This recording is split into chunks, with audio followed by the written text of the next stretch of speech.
All right, everyone, welcome back to Basement Radio Arcade Podcast. Another BRAP rant this Saturday morning. We got a lot to talk about.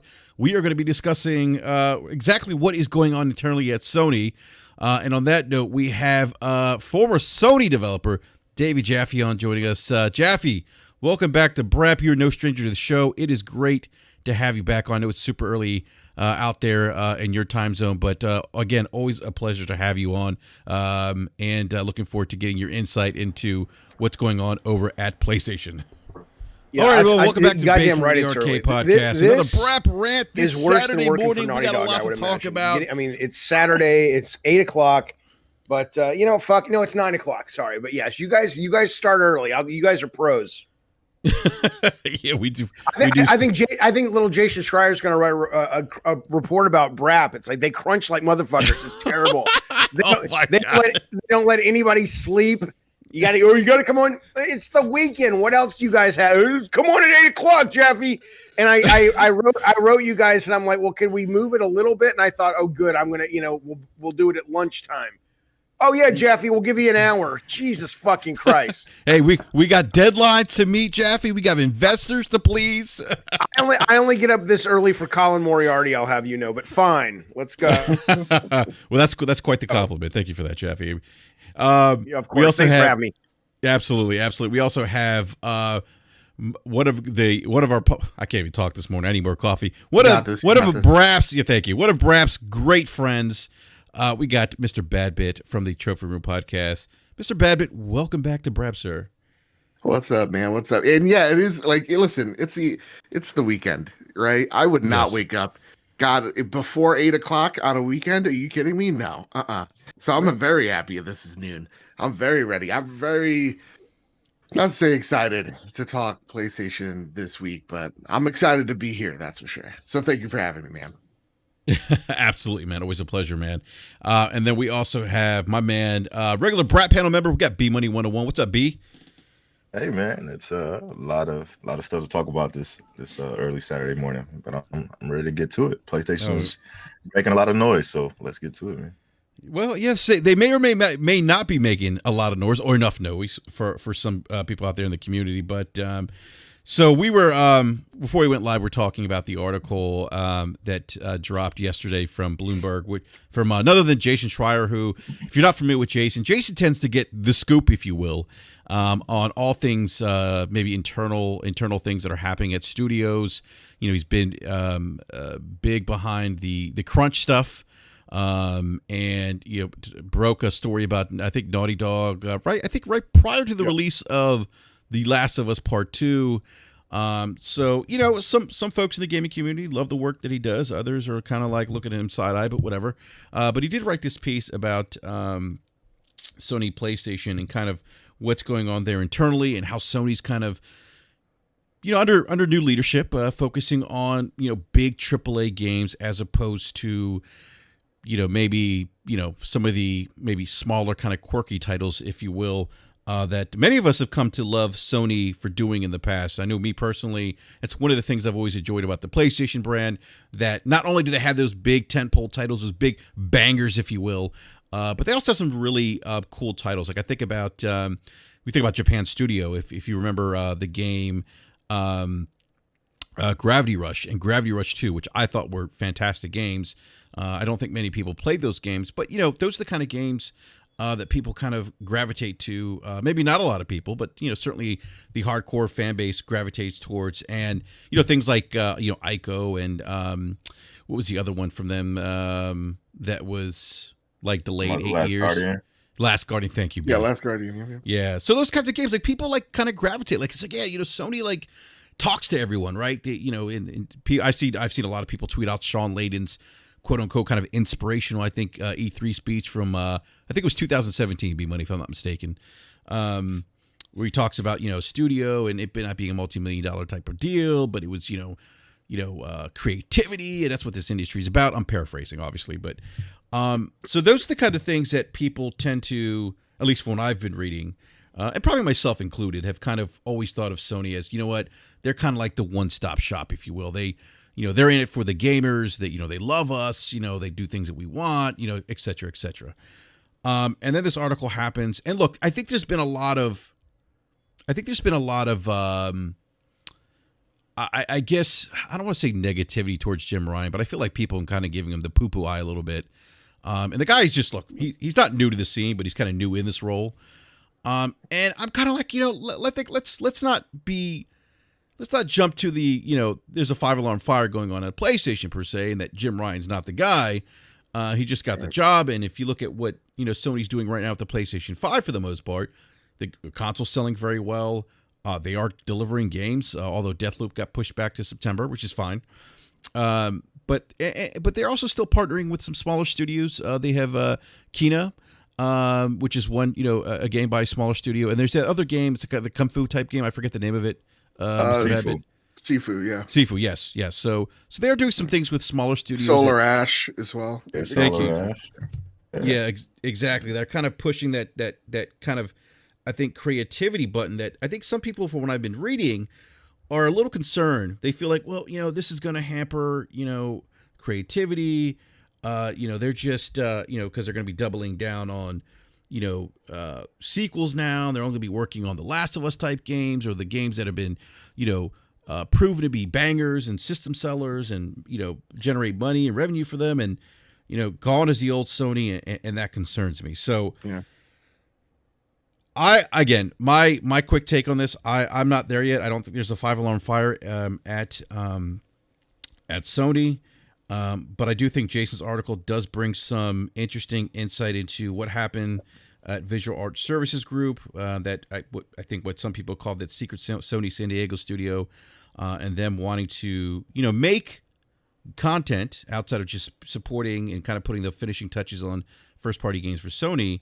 Them wanting to work on a Uncharted remake, that getting scrapped, and then I love it. I'm capping already, by the way, for PlayStation, right? According to someone in the live chat, which is well, honestly, as a fan and like from the outside looking in, I don't know if there's necessarily a fire, but I do smell smoke somewhere.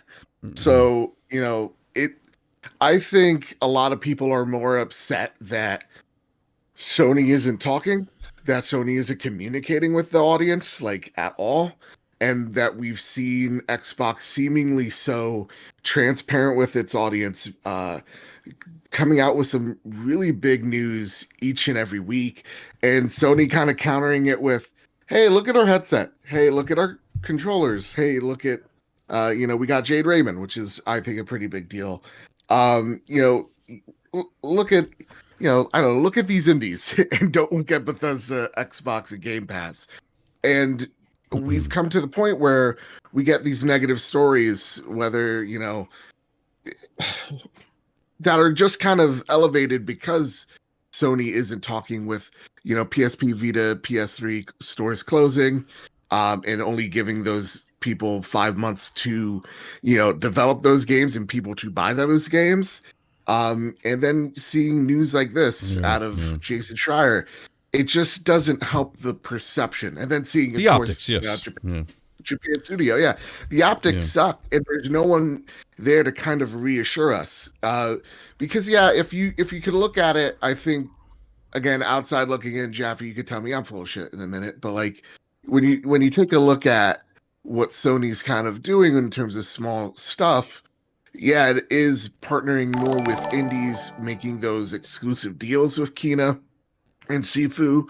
Those games are coming later to other platforms, but they're making you aware that these things are identified with PlayStation first and foremost. So I think that's what Sony's trying to do. They're kind of leaning on indies, maybe using Shu and his team to kind of look at indies that may identify with or identify with the PlayStation audience, and using that to be their quote unquote smaller titles that they use.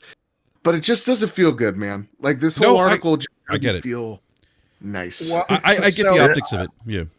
Okay, so I will tell you a couple things that I know. I mean, there's the perception of it, and there's the reality of it. Obviously, the perception of it that I see gamers have, which I understand, ultimately is irrelevant because I mean, I've seen people talk about Jim Ryan like, where's Sean Layden? We like Sean Layden. He's, he was nice. He was like a big teddy bear, whatever, and I don't know Jim Ryan at all. And maybe for all I know, he's the biggest teddy bear there is, but it doesn't matter, right? He's not, like I said on the stream the other day, you're not trying to fuck him. You're basically trying to, get good products out of him and have him lead a team. He's not your friend, right? Exactly. And so I think a lot of this, even Schreier's article, it is how the sausage is made, and when and when Sony doesn't respond to that, fans get excited, nervous, worried, curious, antsy. Yeah, but end of the day, I can tell you, I guarantee you, because I know not firsthand, I know like third hand, Sony is not going to respond to this article. That is absolutely, as of yesterday, they are saying they are not responding to this article. And I don't think they're necessarily wrong in the sense that they're like, look, we are making some of the best games on the planet, and they are. We are. We make decisions and start things and kill things all the time that most people don't hear about.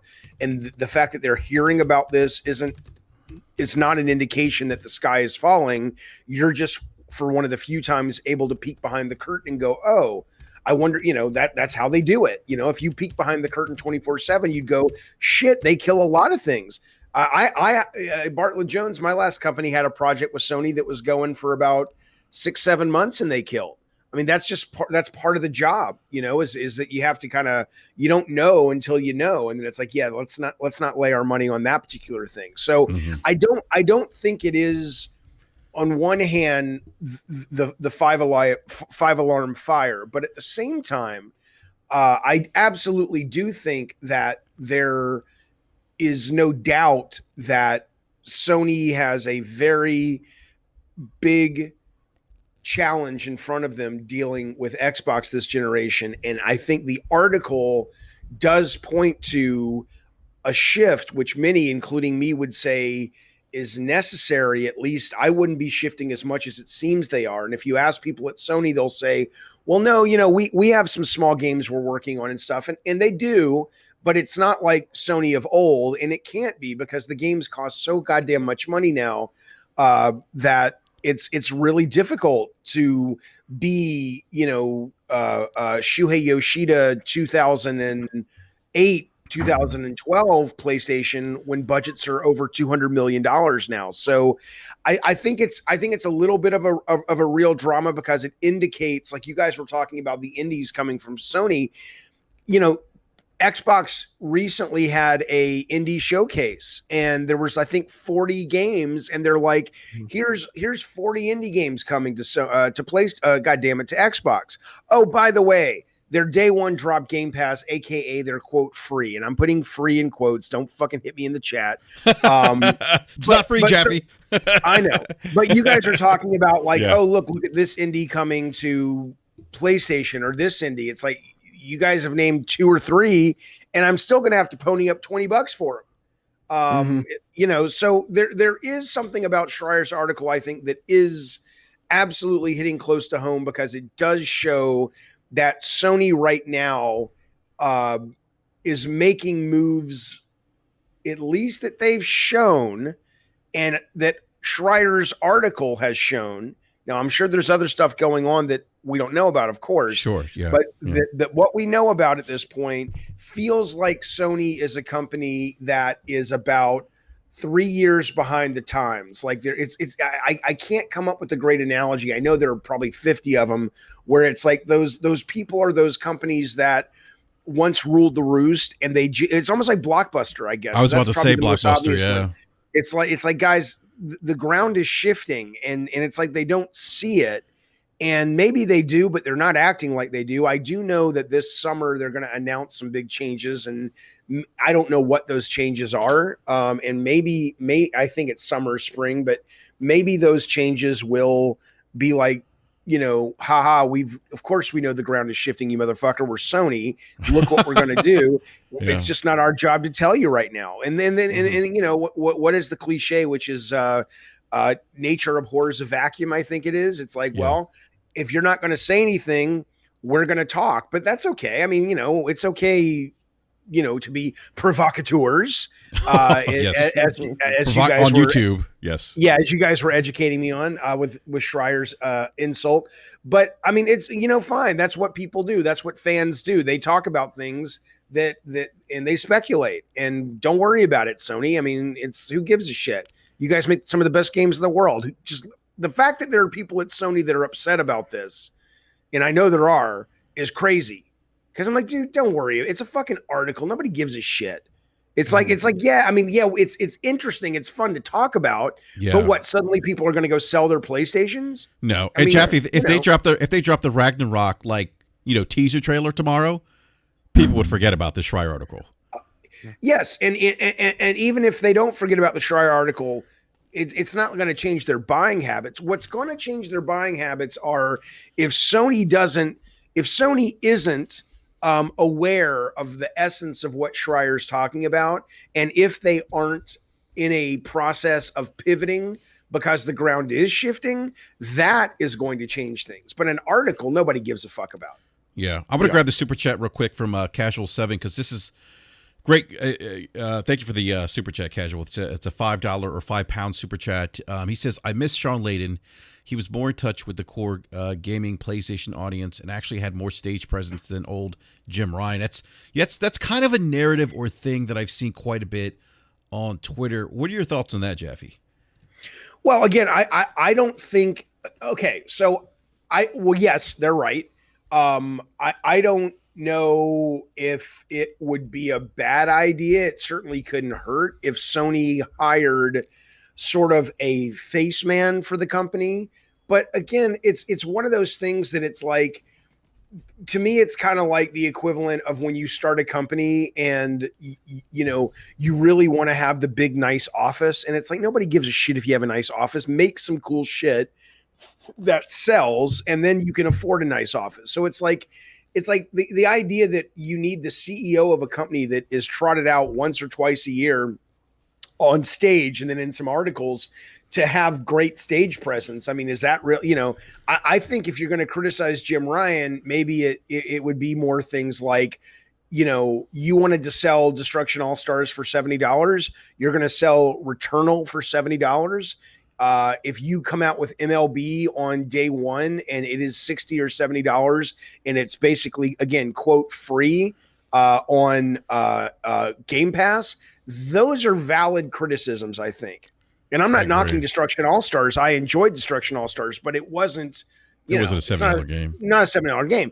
And, but it does, I mean, the real question I think that your super chat is asking, maybe, or at least getting at, I could be wrong though, is what value is PR at this level? Because your average consumer doesn't know who Jim Ryan is or Sean Layden or Shuhei Yoshida or any of this stuff. So it's really, is there any real financial value to things like a good stage presence CEO? Is there any really good value to even something like PSX?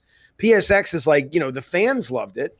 It cost Sony a pretty penny to put it on, but it didn't really, I mean, what does it matter that, 0.3% of Sony's massive fan base was able to, rub elbows with the people who make the games? I know the fans liked it, but most people weren't able to go, and it didn't actually increase or decrease sales. So I guess it's just one of those things that they're, like you guys are saying, there's an optics aspect to this that, yes, as fans, it's nice to be entertained, but the number of people who are actually, affected by it sales wise are very minor. So I don't really think it matters.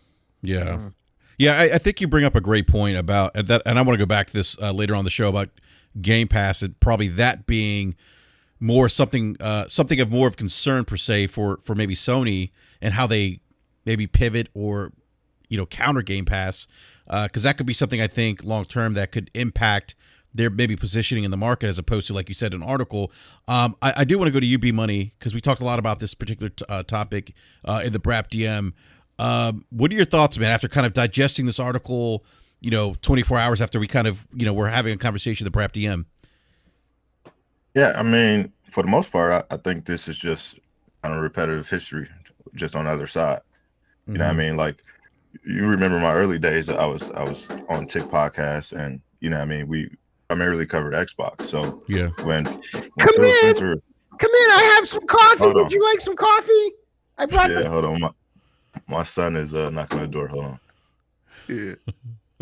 That was hilarious.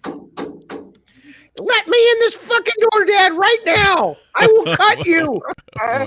We need breakfast, and Mom's not getting up and giving it to us. Come on, it's Saturday. Lord have mercy. What's up, Forte? Nothing. So I do want to. Well, because I'm at work, so I stepped away for a second to say something. I agree. Kind of what you just said, Jaffe, about does it really matter about the forward-facing person of the company being on stage twice a year, having the stage present and everything? But kind of to a point, I think it kind of does matter a little bit. Not as much as some people probably think it does, but it does matter a little, just for the fact that 3, 4, 5% of the fan base that they are catering to when it comes to that, they influence a lot of people's opinions when it comes to games and being excited for certain things, because just it's a small subsection, but I know a lot of people that are influenced by people of what other people, like their friends, say, they know they're in the know of things that's going on. They know about the cool games that's coming out, the messaging of the company that's coming out, and they kind of lean on those people for the information that normally they don't partake in, because like you said, everybody doesn't know who these CEOs and stuff are, but everybody has a friend for the most part that really is very knowledgeable about everything that's going on inside the industry.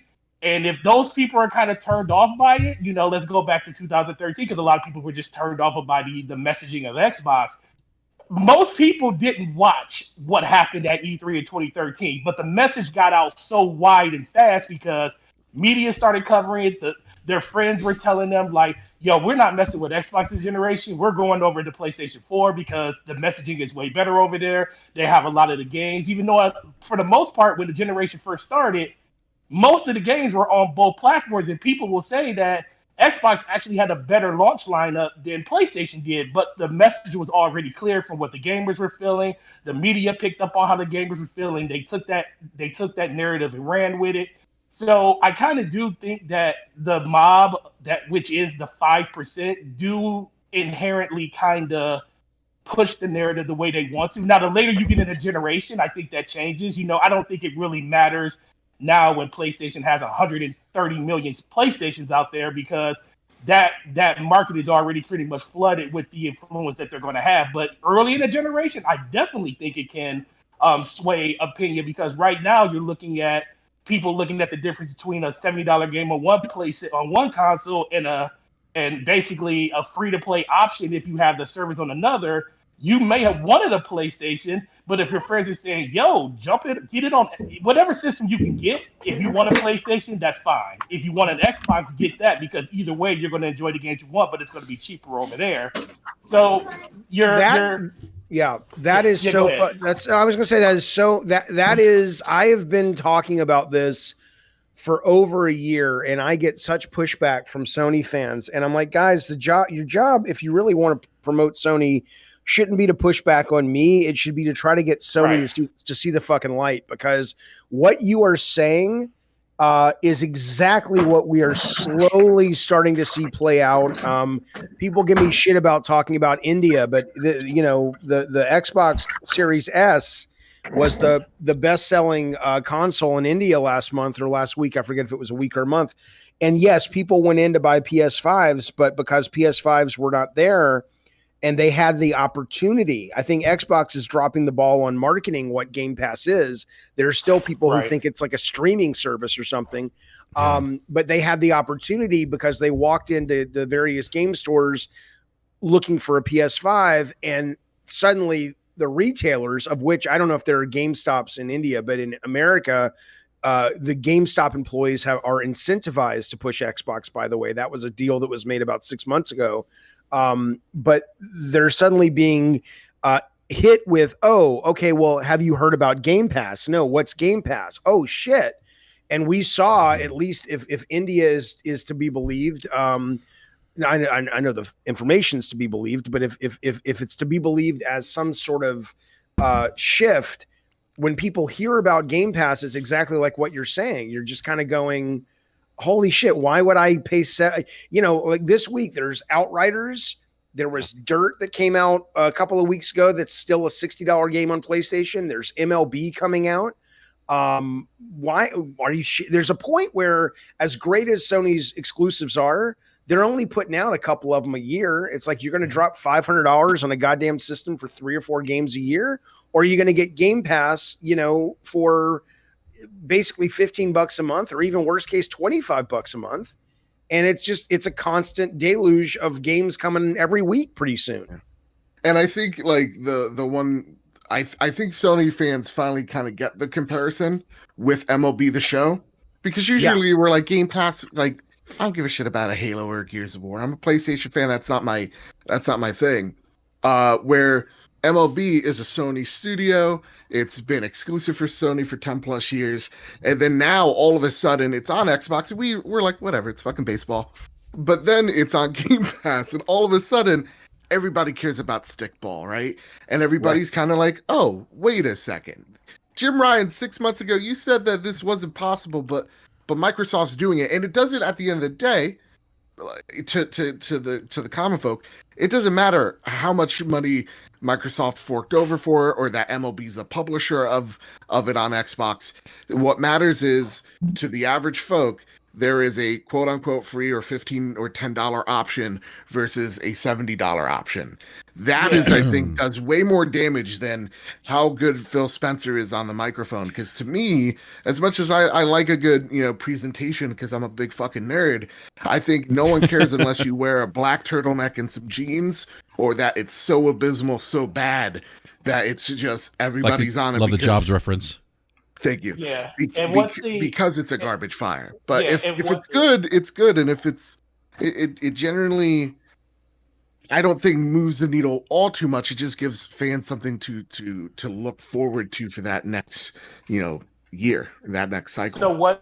So the biggest thing comes down to, like, especially with MLB and Xbox and Game Pass having all the sports titles on it. And one thing that I always been telling people is, once you find a way to get the casual market into your ecosystem, you'll start seeing dividends immediately, because that's the fan base that you truly want to have a part of it.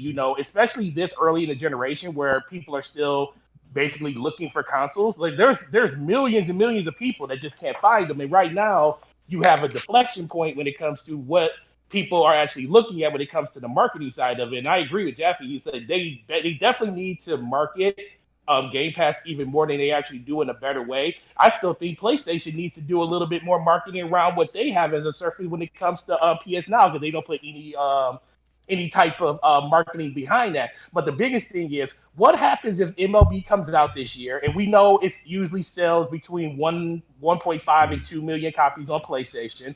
But what says if it drops on Xbox Game Pass and it still sells a lot on PlayStation, but for some reason, since it's a free-to-play barrier entry when it comes to Xbox, that it actually gets more revenue because of all of the microtransactions that people feel like they can actually partake in inside of the Diamond Dynasty game mode. And they're like, yo, I didn't pay for this game. It's part of my subscription, and I don't mind dropping a little extra money on my character in this mode. Well, let's say they get 3 million, 4 million people that might play that game on Game Pass, but then those people are actually avid consumers when it comes to purchasing in-game items when it comes to that. And their revenue may not be more than what PlayStation did on their end of the bargain, but it could be comparable. Then Xbox can literally turn around and take that same market, that same plan to these other big conglomerates when it comes to EA and when it comes to everybody else like 2K and everything. And then that's when you really start seeing Game Pass become something that a lot of people didn't think it could be. Yeah, that's a fantastic point. I mean, the danger there, because a lot of people have been saying, what you know, and look, if Game Pass goes this way, it'll die, I think. But a lot of people's concern about something like Game Pass was, oh, it's just going to be a fucking mobile game store with microtransactions coming out the butt. And so if it turn, and I think you have a really good point about MLB and also the barrier of entry. I think I'm going to fuck it. I never play the MLB game because it's too simmy for me, but I'll fucking fire it up now and see how, you know, people say it's wonderful.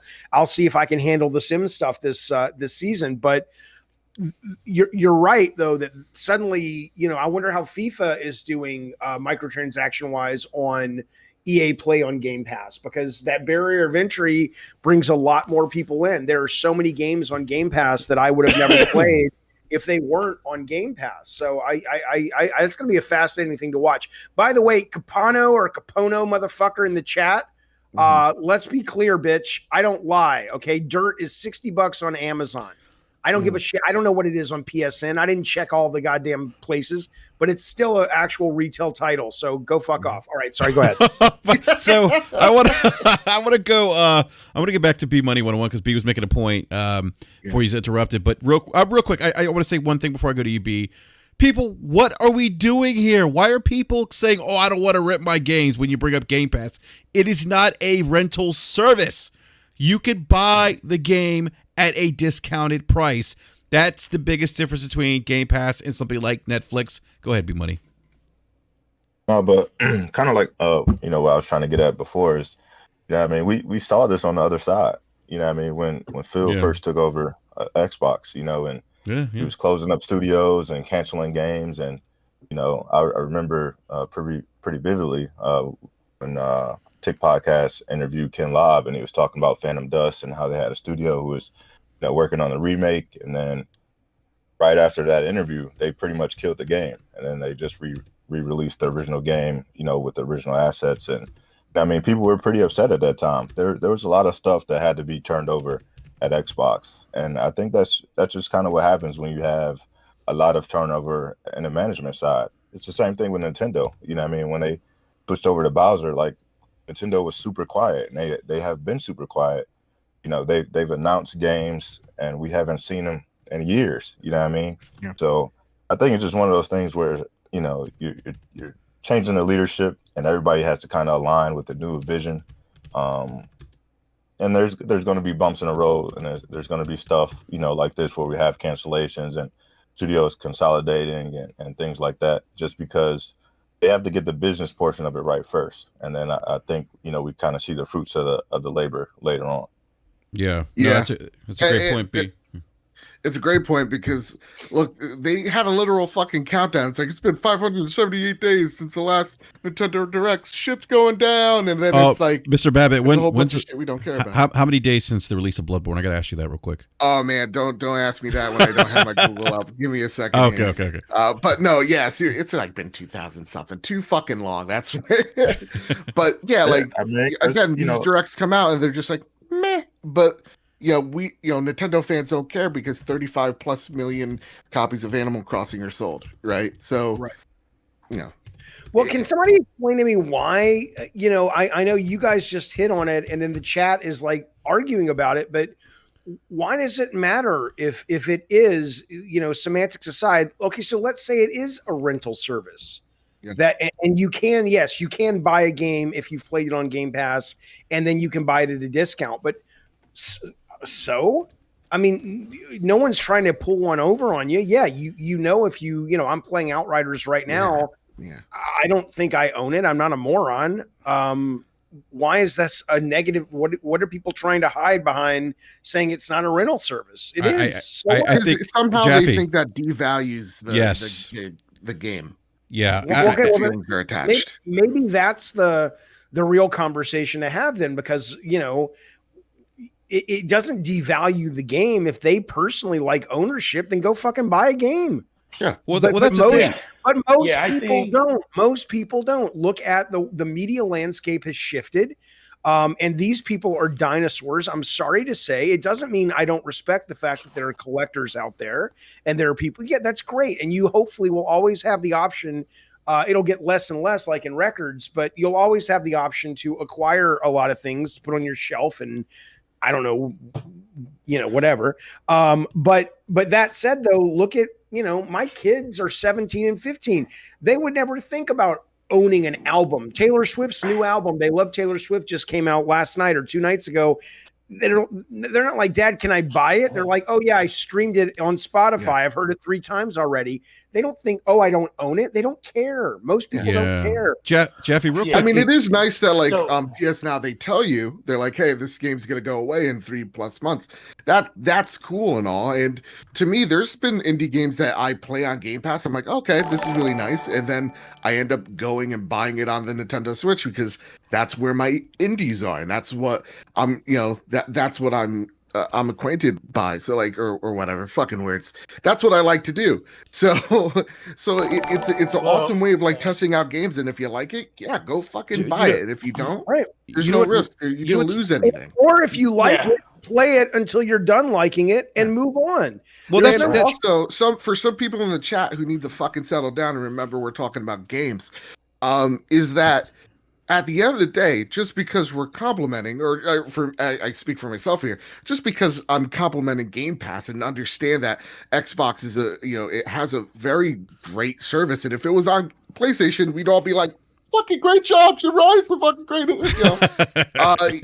you know how that works, Mr. Badbit. It doesn't devalue where I like to play. On my PlayStation, it doesn't devalue the fact that they may have problems there, and it's been 2,209 days since the launch of Bloodborne. Woo! So, there it is. Sequel. Yeah, real quick. Remake. We need Bloodborne 2, man. Well, it takes a long time to put the easy mode in, which they need. Yeah. real quick, I want to say something. It's really this thing fascinates me with ownership and video games with gamers. It's like it's like the last bastion or last frontier of like physical that physical medium of entertainment, right? Like music industry, movies, they've all transitioned, right? But gamers seem so like, oh my God, you can't take away my physical games from me. And it's like, and old gamers, let's just be clear. Among Us, Fortnite, Roblox, nobody's asking to own those fucking games, and they're bigger games. Those are bigger games than the console games. Mobile game, nobody's asking. It's old motherfuckers who came up with this shit, and they're and that's fine. I'm not saying they have any less value in their opinion, but it would be nice. It would be nice sometimes if they talked like they knew where they were on the goddamn pecking order. It's like y'all are not the tip of the fucking sword, motherfuckers.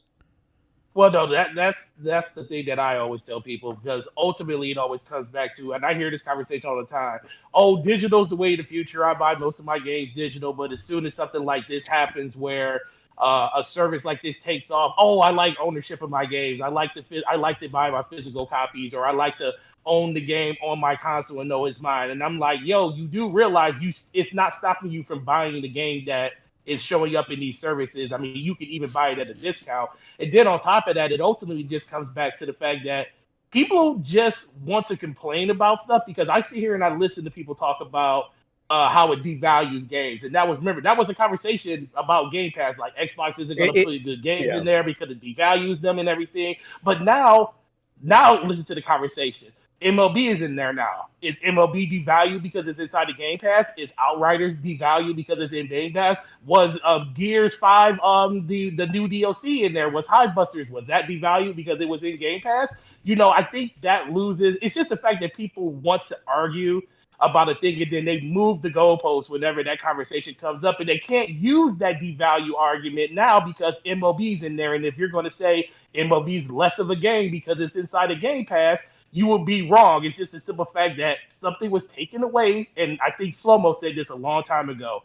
PlayStation gamers have been very spoiled over the course of the last 20 years, because guess what? They have been the preferred platform for pretty much everything when it comes to RPGs, like games in general. They pretty much had the pick of the litter when it came to every game that released on a platform. Now you have a situation where they're closing studios, like not closing them, but they're reorganizing their structure. They're moving stuff around in Studio Japan and making them and putting them on other projects. They got Ben doing other things. And now the conversation is shifting to, oh, is PlayStation actually doing something that is kind of going to make it so we don't get those smaller indie games or smaller things like that? And I'm going to ask the same question. Is it devalue PlayStation because they're doing that? And I'm going to tell you, no, I don't think it's devaluing them. I think they're looking at what the ecosystem is, like games that they should be focusing on to actually make the games that are going to be beneficial to the audience they sell to. And that should be the conversation, not if it's being devalued because of some services. It's just because Microsoft is literally making games in a service that they are built to make. They are a service-based company based on software, and that's the best thing that they can do. Sony, on the other hand, makes AAA blockbuster games that are like movie-like quality. And if you prefer that type of game, you know where you should go. But that doesn't say that Xbox can't get there. It's just that they don't focus on it as much as PlayStation does. Can I? Oh, go ahead. I was going to say, I got to get some super chats real quick, gentlemen, before I fall behind. We got Bay Area with the, excuse me, with the $5 super chat. Says, what's up, panel? Forte brought up a great point. Since getting Game Pass, I've noticed myself spending more on DLC and microtransactions than before. And JD Gamer with the $10 super chat says MS is getting mind share and PlayStation is losing it. I don't want anyone on this panel pointing out how Sony is selling well now. People forget that Xbox One was Microsoft's best-selling console the first 18 months. And then JD Gamer with the $5 super chat again says it's about what mindshare does to those sales next week, next month, and next year. An arrogant PlayStation fails, as Jaffe says. Stop being armchair MBAs. Thank you for the super chats. Go ahead, Jaffe. Go ahead. Sorry? I was just gonna say, are we truly saying that PlayStation is being arrogant right now? Is that the narrative? I don't think so. People are comparing silence to arrogance. I think so. Yeah, I think they're putting. And listen, you're jumping to conclusions, rightfully so, because if they're not saying anything, you're kind of putting your own feelings behind it. But I'm sorry, Jaffe, go for it. Yeah, go ahead, Jaffe. No. It's interesting. I'm going to do my very best to be succinct because there's two big topics that were brought up that Forte was talking about. The one just briefly about devaluation of games. I think. I mean, that's it. The moment objectively horseshit, because ultimately, let's assume for the moment that the Kojima rumor is true. And we know at least that Kojima was talking with Stadia, which means, of course, he's been talking with Xbox. The fact of the matter is, if Xbox is going around to creators and saying, we want to give you guys freedom and we want to give you guys budgets that may not be PlayStation budgets, but we want you to come and be totally free to express yourselves on our hardware. If that's happening, and we did see that happening when things went digital with television, with Amazon, Netflix, what have you, the actual devaluation is coming at a PlayStation level, not in terms of devaluation of what you can get on eBay for your game, but in terms of devaluation of the art form.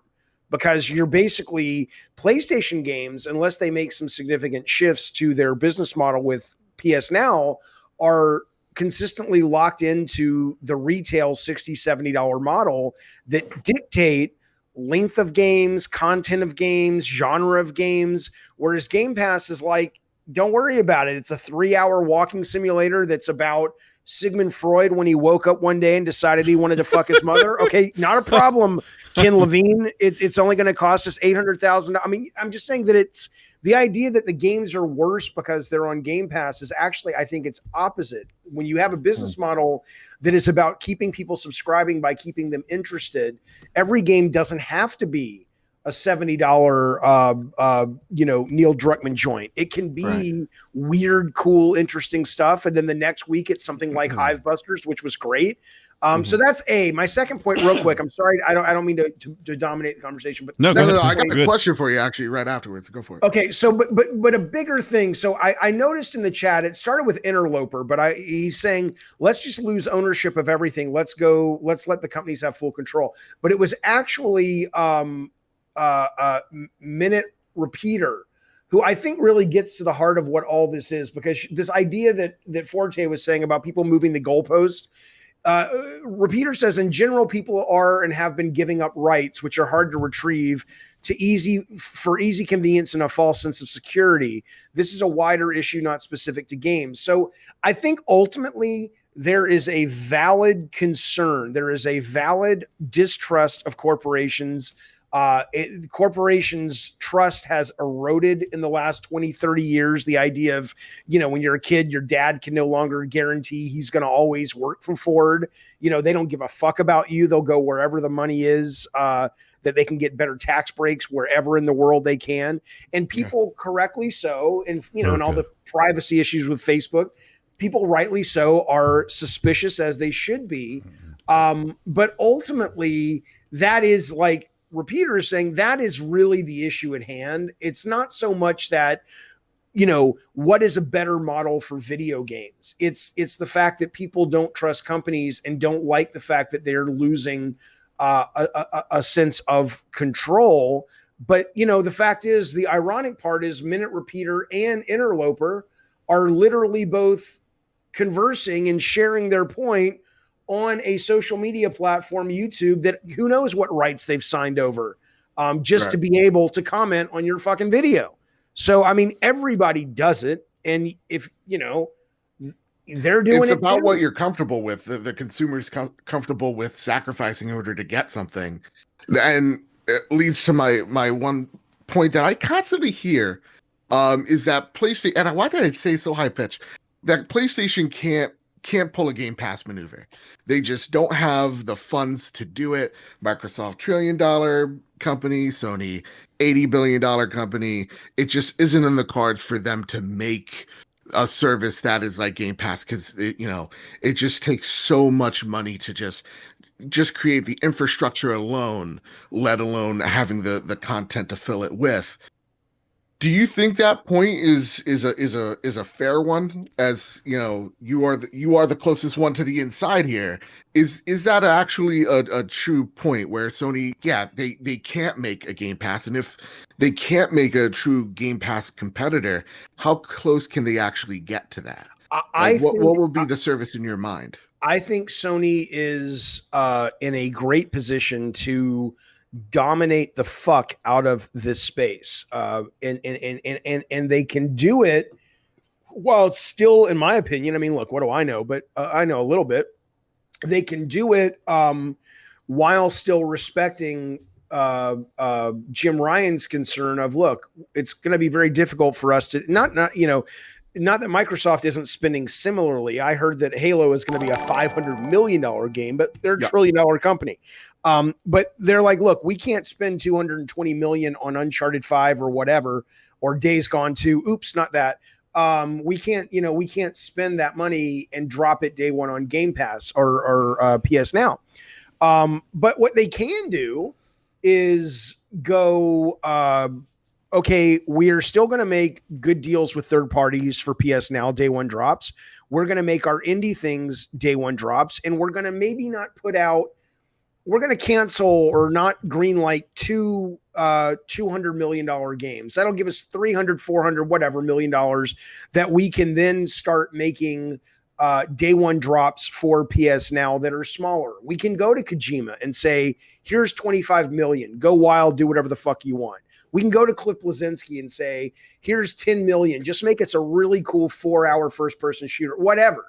I think because Sony has proven that their ability to manage the creative process of game making is just brilliant, especially in light of how terrible Xbox has been at it chronically. I actually think they're in a good position if they pivoted, and they could still, to actually make people go, okay, both these services have this, but it's like what you're seeing with HBO Max or Disney Plus. For the longest time, people were like, nobody can compete with Netflix. Well, here comes Disney Plus with WandaVision, Falcon, Mandalorian. It's like, oh shit. Don't forget the Mighty Ducks, Jaffe. That's right. That's right. Or Lady in the Tramp live action. Yeah. I got you. But what does a Sony Game Pass look like when you're dropping, really interesting, 3 or 4 hour single player narratives from Druckmann and Corey, and the guys, the Tsushima guys and all that shit. I mean, the very fact that they're talking right now about making, and they are making, a Last of Us 1 remake, and then they're going to obviously, and it's going to be done in the Last of Us 2 engine. You could totally Naughty Dog for May, our PS Now drop is a 3-hour game that bridges the gameplay between Last of Us Part 1 and Last of Us Part 2. Right? It's just things that you could do that's really interesting, that are creative. Sony could actually dominate, and then from their big expensive games, stop being morons, right? It's like, yes, Jim Ryan, don't put them out on day one. But let people know when we put out a big game, there's going to be a window, just like movies do. Even when Avengers Endgame hits a cinema, there's a 90-day window. So it's like, Yeah, that's the thing I've been preaching for the last couple of days. Is like, you could be the Disney Plus where, hey, listen, we have some indies out there. Fucking put Bugsnax back in there. Look, we see Oddworld and PlayStation Plus the month before we saw Final Fantasy VII Remake, and you can pour these games onto this service, and at the same exact time, my brain is thinking of Disney Plus, where you'll see a Pixar movie drop on Disney Plus for subscribers. But then we got Black Widow July 9th. No one seemingly cares about dropping an extra $30 on that game. So why not incentivize owning their service by saying, you know what? Maybe Ghost of Tsushima 2, instead of $70, is like 40, 50. Give us a plus discount on that game, and that values the service a little bit more. They used to do that, right? With PlayStation. They do that Plus. on some games. Like Deathloop is a $60 game. I think it's like 15% off if you pre-order it. Yeah. I don't think that's the craziest fucking thing in the world to think about. They actually used to do rentals, but I mean, the point though, there's a lot they could do that could allow them not to be a one-to-one Game Pass. But like someone in the chat, Cryptopsy is saying, like the PS Plus collection. No. Because those are old games. That is what people who champion the PS Plus collection and PS Now fail to get. The sexy in Game Pass is the day one drop. It's the fact that you can get this shit without having to, quote, pay for it. And I know you're paying for it, but you know exactly what the fuck I'm talking about. The other thing Sony does, which is dumb, is like, if you remember PS Now, I get that they might not be able to come out with Oddworld and say it's forever going to be on PS Plus or whatever. Yeah, PS Plus. But the fact that they came out and dropped, I think it was God of War and Uncharted 4 on Game Pass 2 Christmases or not, God damn it, you know what it's called, the PS Plus. PS now Plus. what? Oh God, fucking pick a name, Sony. But they literally came out like in November and said, "Hey, Uncharted 4 and God of War." They had a whole advertising campaign are now on PS Now, and then but it's going away in January. Why? Why? You literally just put the motherfucker out in November, and then people get PlayStation 4s for Christmas, and then you give them a week to play it, and then it's gone. I mean, what is wrong with you people? It's like they're just not thinking. Jaffe, I gotta go. It's been fun talking to you, Jaffe, B Money, Enrique, of course, Gaming Forte, everybody in the chat. Mr. Babbitt, let everyone know they can find you, sir. Heated opinions, but I love you all so much. You can find me over at the Trophy Room YouTube channel, where each and every Thursday, me and my best friend Kyle talk about the latest and greatest in all things PlayStation. This week, not so greatest. You can find us on Apple Podcasts, Google Play, Spotify, wherever you find your podcasts. You can find the Trophy Room there. Everybody, have a nice one. Enjoy the rest of your weekend. See you guys. Thank you, Mr. Babbitt. Pleasure, man. See ya. So Jaffe, so they don't. Sony doesn't have to do, because this question comes up quite a bit. They don't have to do a one-on-one like Game Pass. Like they don't have to do the exact carbon copy of Game Pass. They could do something similar, like maybe like a Disney Plus, right? Or like what HBO Max is doing, and still be pretty successful doing that. I guess the question I have is, are they going to do that? Like Jim Ryan says, hey, we have a counterpunch for Game Pass. It's going to happen. We don't know what that's, who knows what that's going to be like. But I guess my question is, I think the trouble they can maybe get into is if they don't pivot soon enough, they could potentially find themselves in a, interesting position per se, where Xbox is getting all these third-party games. There's that rumor of a big AAA, shooter that game is going to go day and date Game Pass. Some people are speculating that's Battlefield 6. We'll see. Hang on, are we still live on the show, or the show's over? No, we're still live. Oh, because it sounded like you guys wrapped up the show, and I'm like, is this off the record now? Okay, we're. Oh, no. We're still live. We're still live. Okay. I gotta put my pants back on. Hang on. You don't be like the guy from CNN. I wasn't doing that. Not with you guys. Come on now. Okay, well, maybe one of you, but I'm not telling you which one. Okay, sorry. Go ahead. So if Sony could find themselves in trouble if they don't pivot, keep going. What were you going to say? Yeah. So when do they have to pivot? Like, do they have to do it within this year or next year? No. Is there like a time frame that makes sense for them to pivot? That's advantageous for them to do so. Well, as soon as okay. So people, there's that. I had the guy on my stream recently that. Started the petition to get Jim Ryan removed as CEO, which, the guy's heart was in a nice place. He's a good guy. He's a passionate guy, but it's, I told him to his face, it's like, dude, you're really uneducated, which is a nice way of saying you're a fucking moron.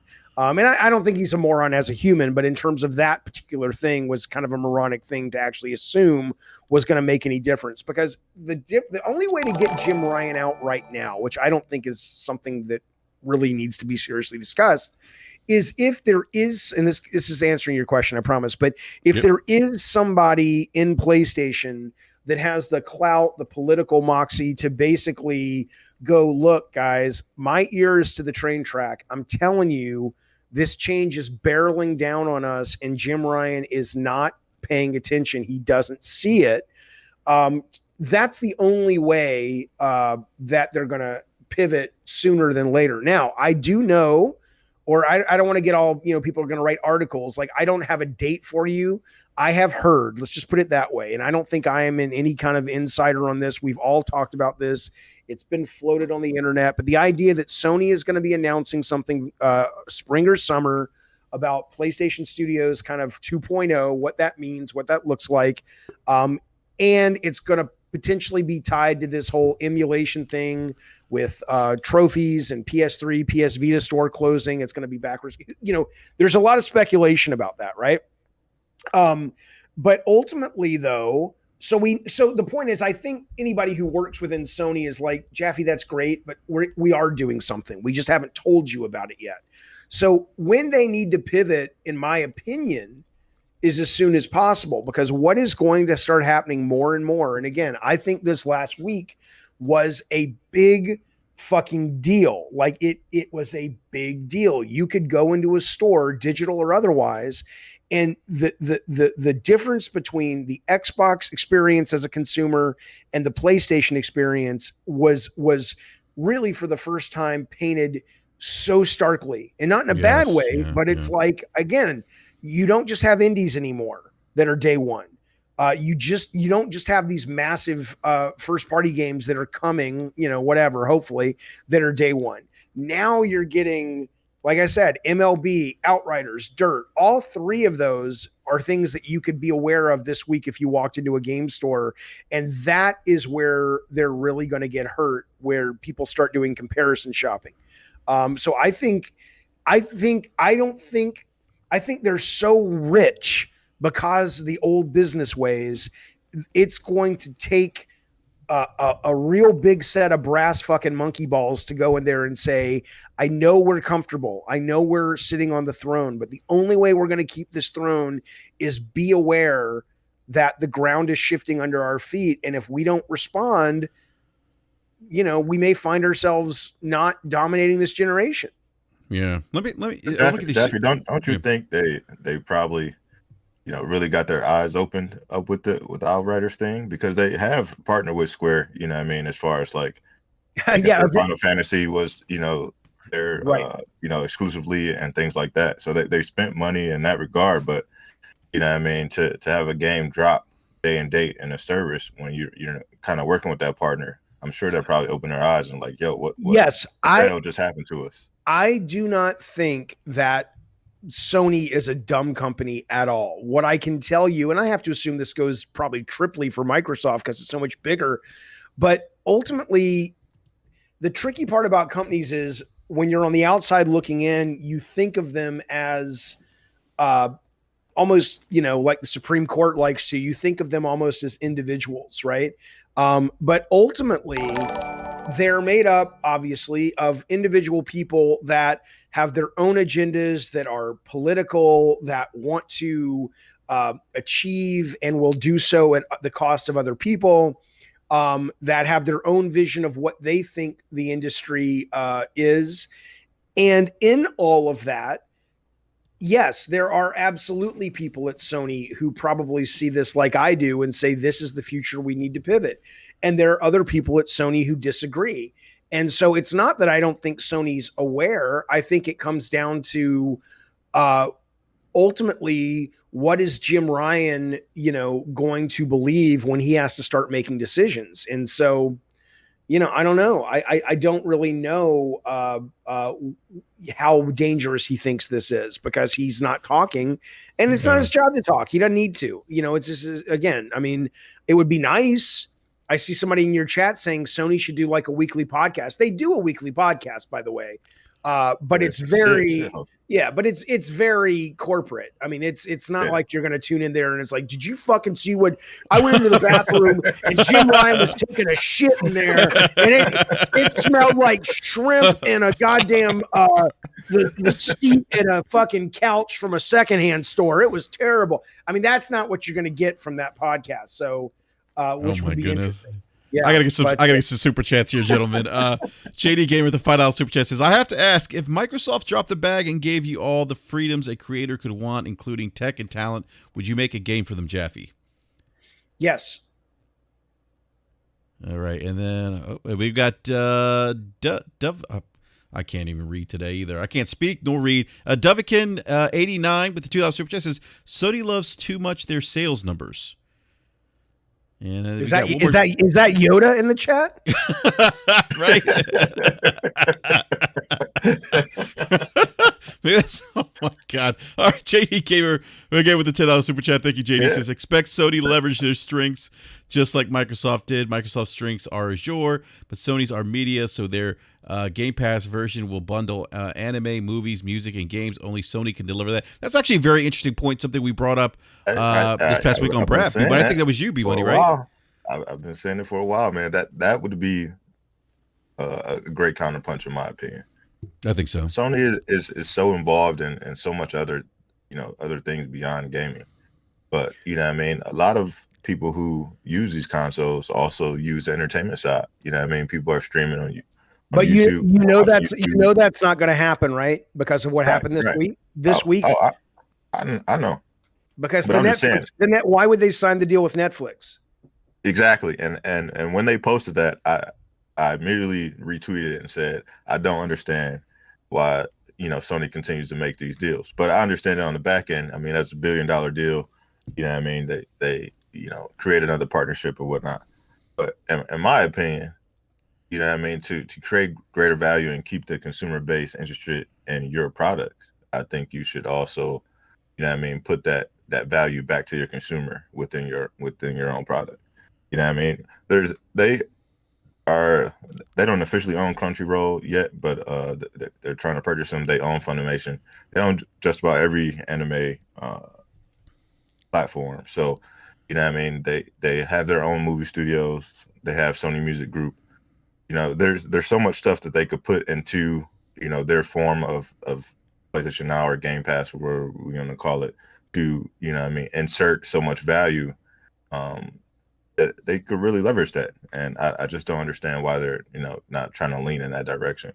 Yeah, that's an interesting point, B. I mean, like there's certainly, I think, value in bundling all those services, because look, gamers do listen to music, they watch TV, they watch movies, but like you said, that I think that Netflix deal kind of killed that. But my understanding too is I think on the Bravia TVs they have some kind of Bravia streaming service with Sony intellectual properties. Is that, someone said that to me in DM? I don't know if that's true. I don't own a Bravia, but someone did mention that to me in DM recently. So I don't know how true that is. But I know Phil Spencer has said that this year they're going to release a stick for certain smart TVs that will stream Game Pass without even needing a console or PC. So I'm assuming it's coming for both. Yeah. So Casual Stuff said Bravia Core, so I think that's what it's called. And then and then the xCloud thing, Jaffe, which you just brought up, that could be, I think, that Trojan horse, I think, for Microsoft. Now you're removing, Game Pass. Now you're removing that entry fee that barrier of entry for buying games. Now you're potentially removing that barrier of buying a $500 console. You got the TV, plug and play, xCloud, boom. I mean, that could be big for them. It's going to be big for everybody. I mean, the fact of the matter is nobody anymore talks about digital games that are not $60 games. But XBLA, when XBLA came out for console space, it was revolutionary. That was big. And Sony didn't have it, and Sony eventually had it with PlayStation Network. And now a lot of gamers don't even think about the fact that there was a time when it was like the only way to get a game was to walk into a store, let alone the only way to get a game that wasn't really long and unique and fresh was through shareware or some kind of super weird indie flash game. But now it's the norm. So ultimately, this conversation will be irrelevant because, as all conversations are, but specifically because this is where the technology is going, and you're not even going to have consoles relatively soon. Yeah, I want to go to live chat. Our good buddy FC Violent, and it's just I see this this has come up recently when B brought up the Sony bundling in a subscription service like gaming and TV. FC says adding non-gaming elements to PlayStation Now is very 2013 Xbox. Just saying, hire Don Matrick if you want that. I don't understand. I don't. I think he means adding on TV elements, like you guys are saying. Okay, add on Crunchyroll. Yeah. Yeah, play games and watch Spider-Man on the other screen. LOL. I don't know if that's too. I mean, it's kind of like. I think that's totally different though, because if I turn on my Xbox right now, there's a bunch of people on the fringe list watching Netflix or YouTube or HBO Max or whatever. So if you can bundle all that stuff in to where you're not paying for additional subscription, why not? Why wouldn't you take advantage of that? Yeah, and I think the biggest difference too from 2003 with the Xbox was talking about developing TV series based on their franchises. Where Sony they have content, they already have that content made already. The movies, music. Microsoft doesn't have that. That's a unique position, and it's also really how you kind of I think position that too. Where I think in 2013 Microsoft, to the dismay of many of the media, came out and really focused on these newer features, like more TV related features than gaming per se. I don't think Sony would do that. I think I could be wrong. Maybe they would, but I think Sony, if they did do that, would probably be more. Hey, by the way, you get all the great gaming content, and in addition to you get all this stuff if you choose to use it, and that's it. I don't think it'd be something that they put on the forefront like Microsoft did back in 2013. I've also heard people comparing Jim Ryan to Don Matrick as well, which I find interesting. Plus, like we see all these announcements of, Sony getting into the TV space and movie space with their gaming properties. So yeah, there's Uncharted movie, The Last of Us, there's rumblings of Horizon or whatever. Like, why should a PlayStation gamer have to pay for that stuff? Like, that stuff should just come naturally. It should be part of some sort of bundle or subscription that you're already involved in. It may very well, but ultimately, I don't think that's going to convince somebody to start buying PlayStation. I mean, I'm saying if you're, it would be nice, sure. And you are already involved in all of these other things, that just adds more value to it. Sure. Yeah. I mean, it can't hurt, But yeah. I don't think it's going to be. I mean, there was Xbox was doing Disney Plus for a month, but it wasn't like, oh my God, I didn't want Xbox until now, but now Disney Plus for a month. But sure, I mean, you're not wrong. There's nothing bad about it, but I don't think that's going to move the needle. Yeah. I want to get the super chat. This is a very interesting point by Rodimus, $10 super chat. It says, right now, I see Sony as RIM in 2008 when it was making a lot of money as a market leader on BlackBerry, and the iPhone was coming for them. The money being made, it's hard to pivot. Now, where's the BlackBerry? Yeah. I mean, I don't want to compare Sony to RIM and BlackBerry. I don't think we're there yet. To your point, Jeff, I think there's some very smart people at Sony, and if Sony's come out and said, "Hey, we have a counterpunch for Game Pass," that leads me to believe that they're aware of what's going on. I don't see them going the way of, let's say, Nintendo. They're not morons. The only reason they won't is if people in the company that are forward thinking just don't have the ear of Jim Ryan, and Jim Ryan is, as some people like to paint him, too old to be driving the bus, or too out of touch. It's not about age. Bob Iger is older than Jim Ryan. He's one of the best CEOs of all time when he ran Disney. So I think that would be the only reason they don't come out with a valid counter to Game Pass. But nobody really knows. Well, people know, Sony knows, but we don't know what that is yet. Yeah, we don't. Yeah. They got another super chat here from, hold on a second. Did I miss it? Oh, here we go. Stanley Buffington with the $9.99 super chat. Stanley Buffington. The Connecticut Buffingtons. Oh, I love that family. They're good in the right way, if you know what I mean. Oh, Mike, that's a great impersonation, by the way, Jaffe. Mike, the Buffington clan, of course. wait. Every time I try an English accent, my wife's like, "You sound like you're from India." I'm like, "Okay." My English friends tell me I sound like a pirate. They're like, "Don't do that, Jeff. You never do that." Gar. That's right. Oh my God. Stanley Buffington says Microsoft has been a $1 trillion company since they entered the gaming industry. Sony still dominates. Jaffe, why is Microsoft taking the gaming serious now? I got an answer for that too, by the way, but go ahead, Jaffe. Oh, well, Stanley, as your father and I, when we were hunting foxes the other day, I don't know what they hunt. They hunt foxes, right? Anyway, yes, yeah. What do you rich people hunt, Stanley? But I look, I don't. Yeah, that's right. Yeah, poor people. Oh my God! Oh my God! I can say that because unlike I don't actually have the net worth that people think I have. But listen though, I think they've always taken it seriously.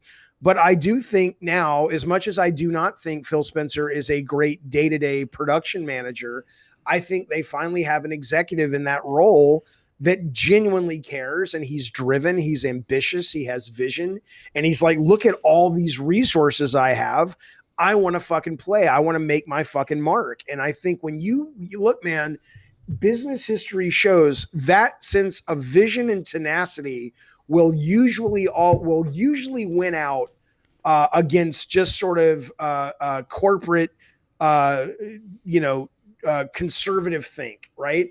The fact of the matter is Microsoft Xbox is acting like a company right now that is not a $1 trillion company. They are acting scrappy. They are fast, or at least they're perceived to be fast, and they are ambitious. Sony is acting like the fat cat that has already won, at least, again, optically. That may not be what's actually happening, but it looks like they're acting that way, and they're about to have their lunch eaten. So I think it's not that they were never taking it serious. I think it's now they have a guy in Phil Spencer who is really ambitious and driven and wants to, as Steve Jobs would say, put a dent in the universe.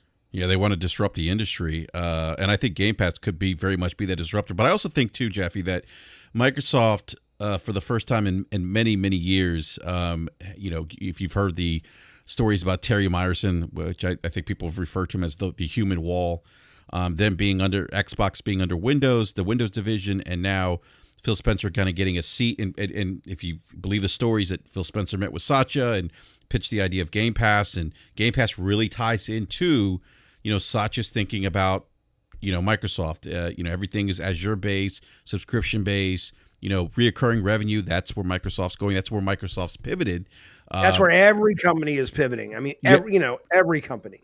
Yeah, and I think Microsoft probably looks at this as an opportunity because, look, I'm sure there's lessons learned during the Ballmer era, right, where they missed out on the mobile market with Apple and Android coming in and stealing their lunch money. And I don't think they want to do that necessarily in the gaming industry. And I think now, and if you read some of the stories, like Satya's compensation, I think 5% of his compensation is actually tied into Game Pass subscriptions. And so they are actively talking about Game Pass subscriptions to their investors. They are looking to disrupt the industry and be the market leader before, I don't know about Google anymore, but before maybe Amazon or maybe other bigger companies get into gaming and launch this kind of service. They want to beat Sony to the punch with this. And so now I think because of this, that focus, that vision that you talked about, Jaffe, they're full steam ahead. And you're right. They're being super scrappy about this right now. This is the Microsoft that I remember early on the OG Xbox days, early on 360, that I didn't really see during the Xbox One generation. But for I think all intents and purposes, they are back and they are fighting for our dollars, which I love, by the way. Yeah, I love when companies fight for our wallets or our money. Right. And the thing to remember is even though Sony has, you know, in some cases, in too many cases, unceremoniously removed a number of some of their, you know, key DNA players from back in the day, there are still enough people at Sony that are left that remember PS3 and remember the fact that the way they rose from those ashes was with how they dealt with the PS4 across the spectrum of different behaviors. And so I don't think Sony is PS3 right now. I just think Sony, at least they look like they could be. But I have a feeling a lot of those people at Sony, you know, Scott Rhodey and Connie Booth and Shuhei Yoshida, they remember. And I'm sure they're doing all they can to say, we need to be the Sony that everyone knows and loves, but we also need to make sure we don't fall back into those bad habits. I don't see that happening. I see them. I don't either. I see them being able to totally make a go of this. I just think right now it's easy to speculate because they're not saying anything, which it doesn't matter, but it is shitty. I'd love them to say something, even though they don't need to. But they're like, yeah, Jaffe, I'm sure you'd also love us to give away our games for free, but go fuck yourself. I'm like, yeah, I know. You know, one thing I kind of want to go back to as we talk about Sony, because this is one thing that came up in the Jason Schreier article, and I wanted to get your perspective on this too, Jaffe. You mentioned earlier in the podcast, by the way, like you know, there was the story, a piece in that story where Days Gone 2, the sequel to Days Gone was turned down, and you're like, okay, this isn't really anything new per se. Games get turned down all the time, but I think what surprised a lot of people was that I think for the most part, if I'm not mistaken, not Death Stranding, I'm sorry, Days Gone was financially successful for PlayStation. Did well, maybe wasn't as critically well received, but the game launched with a lot of bugs. But for the most part, sold well. And even when I read that, I was kind of surprised that, oh my God, they said no to Days Gone 2. Like, I was really shocked by that. Although, you know, the ultimate outcome of all that was that now Sony Bend is working on a new IP. Do you think that they'll go back and maybe greenlight a Days Gone 2?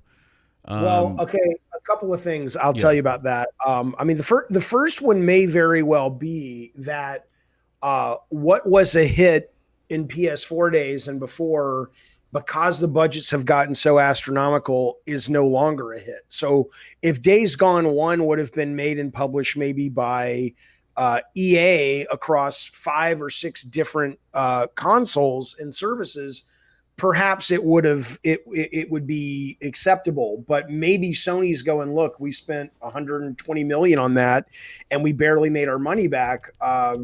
We love the studio. Let's try something else.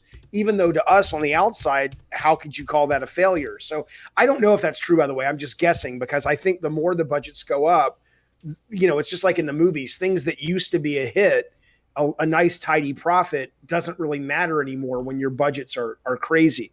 But what I can tell you is I will ask, because tomorrow at 11, I have Jeff Ross, who was the director of Days Gone, coming on my stream. Nice. Yeah, and he has left Bend, and a lot of the leadership has left Bend. And he is like, yeah, man, I'll come talk to you. Let's just talk about what's going on in the business and my views and your views on Sony and all that stuff. So, I mean, he's not gonna give away the store. He's a smart guy, but he is willing to talk and share his views. So I will directly ask him, do you think, because, you know, him and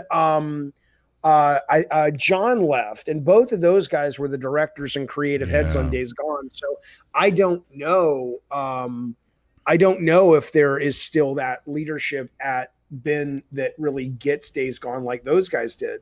But I definitely think that I mean, the only way Days Gone could come back at this point, I don't know. I'm going to ask him, did Days Gone get shut down because it wasn't good, or it was good, but Jim Ryan was like, you know what, fellas, we can't justify the cost, because the first one, as much as people eventually warm to it, and a lot of people say it's their favorite game of last generation, we need Tsushima's out the gate. If we don't get Tsushima's out the gate, our new rule is we don't go forward with the sequel. So I would love to, I'm going to ask him that and see what he says.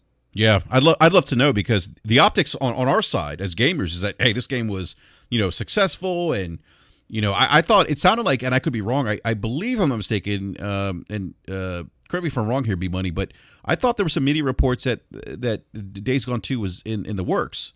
At least it was. It was okay. So now that's not happening. Go ahead. Well, I understand. That's what I understood as well. I will ask him. I thought it was made clear that they were doing some development. I think the question is how far they got. But yeah, sorry. Yeah. So Jaffe, that's the other thing. So when people read the article and they see these two big heads of Ben's studio leave, it's like, oh my God, it's like everyone's like, oh wait a minute, this isn't good. Sony's in trouble. Yeah. Is that kind of an overreaction, you think, or is that like legitimate? Like, wait a minute, like something's going on there. Big people are leaving. There's an exodus. I think it's an overreaction when it's one case, yes. But when you have key creatives leaving Japan or being pushed out of Japan, when you have key teams not really working at Sony San Diego, you've literally got the guys that were on the Last of Us remake. A lot of those, including the creative director, have left and gone over to Microsoft. They're now at a Microsoft studio in San Diego that is part of Bethesda, which is part of Microsoft. When you've got the guys leaving from Bend, there's some, there may not be, and again, it doesn't matter because your average fan doesn't give a fuck. It's really the proof will be in the pudding. And I think that's what Sony's counting on. But from an optic standpoint, it definitely makes it's easier to paint the picture that Jason Schreier painted in his article, which is a lot of these guys that are, they're used to having creative freedom. They're used to pushing their own visions. They want to be commercial. They want to be successful. But under Jim Ryan, it's starting to look like if you're not God of War, if you're not Uncharted, if you're not up in this echelon, there's no home for you here. Now, I'm not saying that's the truth, but that's what it's looking like. So, and those people leaving, that's why it's looking that way, because it looks like basically they're getting rid of everybody that doesn't give them those kinds of titles. Is that true? I don't think so, but it certainly looks that way. Yeah, and that's I think that's some of the concern. My opinion on this is like for me it's like I'm not there where I'm seeing red flags yet per se. I'm kind of like I need to judge the content, right? The proof is in the pudding. Right. My thought process, if those games come out and they're poo-poo and they don't meet, that high bar that Sony set for themselves, then I'm like, wait a minute, we might have a problem here. Right. I'm not seeing that just yet, but I understand the optics of it too. That wait a minute, like maybe Sony's not, letting people be creative. Maybe they just they want to play it safe. They've, and maybe that's kind of the double-edged sword. If putting out those 9s and 10s of those Game of the Year contenders on a consistent basis, maybe that's that. Like, wait a minute, guys. It's not the 9s and 10s. It's the budgets. I don't think Jim Ryan's sitting around going, I need more Jeff Keighley trophies. I think he's sitting around going, if I greenlight 3 $200 million games and 1 or 2 of them tank, I'm out of a job. I think it's purely the budgets. We saw it in the movies as well. Movies in the theater have gotten way more conservative. It's Marvel movies or DC movies or Fast and Furious movies, or it's going to fucking streaming services like Amazon because the cost is just too high to take risks. So you saw an exodus of creatives, even to the level of Martin goddamn Scorsese. His first was with Netflix. His next is Apple TV. His next is an Apple TV movie. I mean, because he's like, I can't get funding to Martin goddamn Scorsese. I know. Can't get funding to make a goddamn motion picture in the motion picture house. Think about where we're at. So there's no reason to think that's not what's happening in video games as well. So gaming's not immune to the economics, if you will, of budgets and return of investment. Yeah, and it's interesting. You brought up Martin Scorsese, because I remember with the what's the movie came out with Netflix, The Irishman. Irishman, yeah. Like he talked about like, hey, I shopped this movie around and I didn't have any buyers. I'm like, what? Like this is Martin Scorsese. He had, like nobody De Niro would buy. And Joe Pesci, yes. And the whole gang is back, and he couldn't get anybody. He couldn't get anyone, and it was actually a really good movie. Al Pacino. I mean, and I'm like, what? And I'm just like, this is crazy. But this, I think, is the shift in what we're seeing in gaming, where gaming is becoming so expensive. And look, we're seeing the impact of it. Like, well, it's again, think about this. This is why I'm saying it's like, this is why I don't, I'm not Mr. Popular amongst a lot of people who talk about games and do YouTubes and all that shit. You are here, Jaffe, by the way. Well, I appreciate that. But one of the reasons is because I know it's so easy to tell people what they want to hear, and in that get their love and get their support and get their ducats. I get it, but I just can't do it because I wish the fans would wake up a little bit and aim their anger or frustration at the right targets. Okay. Because ultimately all the businesses are doing is responding to consumers, and consumers are basically saying most of us would rather have convenience, right? So if you're talking about the budgets going up, yeah, they are. But the number of people, again, I don't mean, I know it's anecdotal, but it's not just my kids and their friends. There are numbers out there. What's the budget for Among Us? What's the budget for Fortnite before they started updating every 5 minutes? What's the budget for Roblox? What was the original budget for Minecraft? Most of today's generation of not hardcore, but gamers that make up the majority of the audience, they don't care about the things that our generations and a little bit younger cared about. They don't need it's not they don't like it, but they're just as happy to play a fucking 2D Flash game in Among Us. And so the point is that this idea that the budgets even have to go up is kind of ridiculous, because most of the money being made right now is not the Naughty Dog games. It makes money for Sony, but I imagine most companies, if you said you can have the brand of Uncharted or you can have the brand for Among Us, which would you want? They'd probably choose Among Us. Mm-hmm. Yeah, I brought that up a couple of weeks ago, Jaffe, when they're talking about bringing back old franchises like Castlevania and things like that, and I'm just like, it's the older gamers that are nostalgic for that stuff. Like these next generation of kids, they don't care about that. Right. It's all about the Fortnites, the Among Us, the Fall Guys, the Rocket League, stuff like that. That's the stuff that they care about. And again, that's okay that we care about it, but it would be nice if we just had more perspective on it and stopped acting like the sky is falling when the corporations are going, no, it's not falling for anybody but you. Right. That's a great point, Jaffe. I mean, I think about my kids and their gaming habits. I have kids anywhere. I have 4 kids anywhere from the ages of 2 to 11. My 7-year-old, my 11-year-old, the one's a game right now, and their gaming habits are much different than mine when I was their age. Completely. What do different. they do? What are they playing? I mean, well, the 11-year-old, well, they do play Xbox, PlayStation, right? And that's because I've introduced them to those platforms. But they have a Nintendo Switch, and you know what? When they're on their Switch, they're playing, like my 7-year-old's playing free-to-play stuff from the Nintendo store, and he's just as happy playing those games, right? Yeah. And my oldest is playing Roblox and Fortnite, and he loves it. He loves it, and all his friends are playing it. Yeah, he's probably got a Discord, and he's probably talking to his friends all the time. At least my kids are. They're constantly playing games and talking on Discord, which Microsoft is about to own. So yeah, it's just the landscape is shifted, man.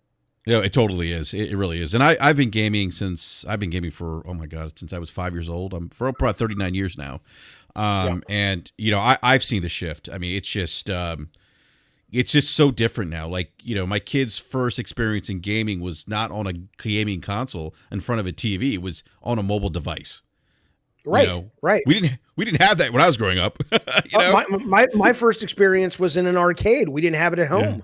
Yeah. I mean, it's the fun of the business. It's the fun of being a fan of it. But if, a lot of times it almost feels like current core gamers, at least, of consoles, would rather these games be like comic book industry, where comic books now, not graphic novels, but comic books that you go to the comic shop, are mostly written for like 40-plus-year-old guys who grew up loving this stuff. But 10-year-olds, for the most part, aren't going into comic book stores going, I want the new issue of Spider-Man.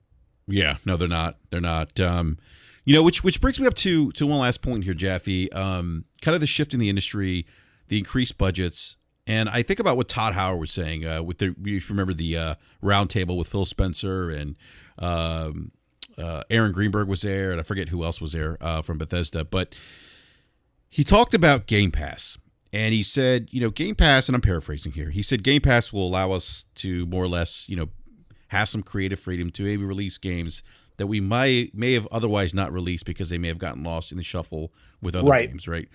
So I think, outside of Game Pass potentially being a disruptor, I think Game Pass is an avenue, an opportunity for creativity to shine. It is. It absolutely, it can be. And there's no reason at the moment to think it won't be. We've seen that happen on subscription services with television. We are in a golden age of episodic television right now. The stuff that we get because the talent has realized there's more creative freedom when you're dealing with subscription services than there is when you're dealing with network TV and or movies. You see it every couple of months. There's something new that drops on one of these services. You're like, shit, that's now the must-see TV. So you're absolutely right that these services will, if they are fostered in such a way, and that's where I think Sony potentially has an ace in the hole if they play it right and at the right time, is to say, we know how to make these kind of really cool games better than anyone else, certainly better than Microsoft so far. And I mean, again, the fact that Sony in their DNA aren't bringing these amazing game designer creators and giving them deals to make day one drop PS Now games is baffling to me. It is absolutely insane to me. Maybe they are, but we haven't heard about it. But I mean, that is you potentially could be looking at a golden age of game IPs and game design.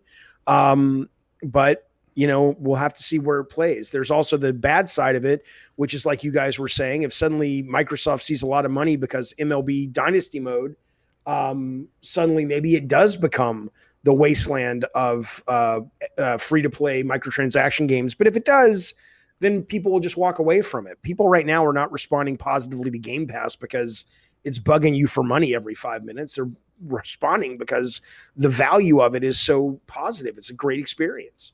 Yeah, that's a great point. Like if it does become that wasteland of microtransactions, I would imagine people would walk away from the market, would say, you know what, that's not for us. And right. We're not going to buy into that. But you said something about, Sony not, maybe as far as we know, and maybe they are not giving developers kind of that opportunity to drop things in PSN, or maybe they are, maybe with this rebranding or whatever they're doing. Well, they did announce that last year in November, that was kind of their plan of, they wanted to release indies day one and PlayStation Now. So, okay. I mean, it's not something that we've seen as of yet. But so I'm clear though, I don't just mean indies. I mean being able, just like with Scorsese, just like with Spielberg doing amazing stories on Apple TV. I mean going out to proven teams and saying, we're going to give you something maybe that Microsoft can't or EA can't.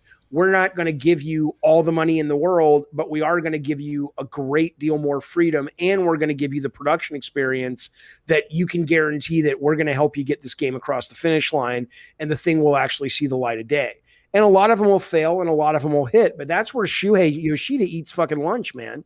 I mean, that's where the guy, could really and I love indie games. I adore indie games, probably more than AAA games, but I don't mean like, two-man team, eating ramen in their garage and shit, which is a really bad place to eat ramen. But I mean, like actually going to a Ken Levine, although he's tied up with 2K, or a Kojima, or a Cliff Bleszinski, or a Jade Raymond, and saying, hey, give us something to make our service desirable. I think that has to happen. It's happening at Xbox. It needs to happen at Sony. Yeah. Yeah, I definitely think that's something that could happen. We just, like we said, they haven't announced, what their plans are. And, I always talk about how, great Sony has, all these amazing partnerships that they kind of developed over the years and great history. So I think if they want to go in that direction, they definitely could and kind of court a lot of the devs that, could bring something special to the table. Yep. Yeah. That's a good point. Yeah. And you mentioned Kojima. I do think the Kojima that maybe Microsoft thinks kind of interesting because for so many years, Kojima has been really tied to PlayStation in the minds of gamers, at least. He's been tied. Jaffe, and I don't know if you have any insight on this, but why not Sony at the table right now with Kojima? How is that not happening? That's a little puzzling to me. I have absolutely no insight. I just have speculation. I mean, and my speculation would be that if what Schreier's article paints is in any way accurate, and if Death Stranding did not set the sales charts on fire, which we know it didn't, it's possible that Sony was saying if they were offering him another deal, which maybe they were, I can't imagine they weren't, it was going to have more constraints on it, whether it was financial constraints or creative constraints, because as much as Kojima is amazing, I don't think anybody would feel comfortable greenlighting another Death Stranding right now, because it just is great. I understand a lot of people think it's genius, and I'm not saying it's not. I'm just talking about the end of the day, it's what's in the bank account. Unfortunately, we're way more capitalistic than we need to be in this world, but that's the proof in the pudding at the moment. And in that, I think Death Stranding was a disappointment. It wasn't a failure, but it was a disappointment. So if Xbox comes to Kojima and says, carte blanche, motherfucker, what you're used to, what you deserve, and they wine and dine him, look, he's going around. The fact that he was talking to Stadia tells you all you need to know. Exactly. So the fact that Phil Spencer is not going to take a chance to offer this guy I don't know, a $60 million budget, maybe more. I mean, not that they can't afford it, but I don't think they need that much for Kojima to be crazy and do amazing stuff. I totally could see Phil Spencer going, yeah, fuck yeah, let's, this is amazing. Yeah, and drop a Kojima game exclusive day on Game Pass. I mean, think about. I mean, seriously. I mean, that's the business they're building, and that's exactly. I mean, of course, Kojima, give us your horror game. Get with Del Toro, make your horror game. Go fucking wild. Konami won't fuck with you. Jim Ryan's not going to be here to complain about Death Stranding. Just fucking go. Wow. Come on, who wouldn't take that deal?